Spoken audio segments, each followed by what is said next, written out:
It's getting harder and harder to resist the draw of full electric vehicles.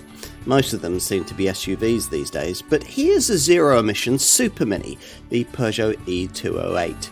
It looks snappy, does 211 miles between charges, has no practicality downsides over the combustion engine version, and comes with monthly payment finance you could justify. What's not to like? Like all electric vehicles, this one develops all its torque at once. There's 260 newton meters of it, and this car simply hurls itself away from rest. Only takes a couple of seconds to crest 30, and 62 miles an hour is reached in just 8.1 seconds.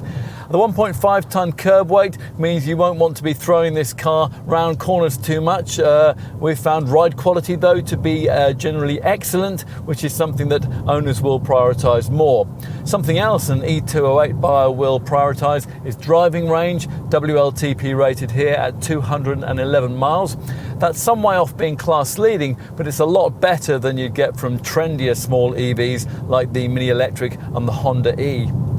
The quoted range figure will only be distantly possible if you engage a somewhat restrictive eco mode that drops power output from 136 bhp right down to 83.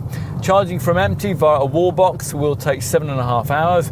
If your property happens to have a 3-phase electricity supply and you pay extra to have your e208's standard 7.4 kilowatt onboard charger upgraded to 11 kilowatt spec, then that charging time can be reduced to just 5 hours. With a public 50 kilowatt rapid charger, the replenishment time to charge from 15 to 80% is 45 minutes. The all-electric e208 is distinguished from what Peugeot calls thermic-powered models by the adoption of body colouring for the front grille and a more unusual dichroic finish for the lion badge, which appears to change colour depending on your viewing angle.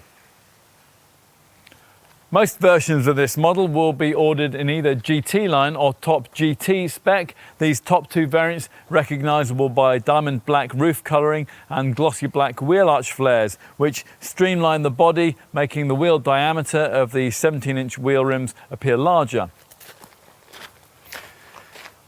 Let's take a look inside.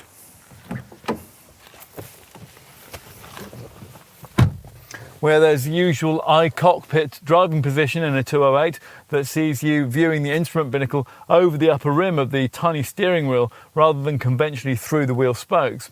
On all but the entry-level version of this model, you'll find that that concept has been further developed with the addition of this clever 3D instrument binnacle display. More media technology sits to your left in the form of the usual centre dash touchscreen, normally 7 inches in size but optionally available in 10-inch form. The seats are reasonably comfortable, there's nothing much wrong with the ergonomics, and there's a reasonable amount of cabin storage space too. There are also plenty of media connectivity points, plus on most models you get a wireless charging mat too with its own neat lidded compartment.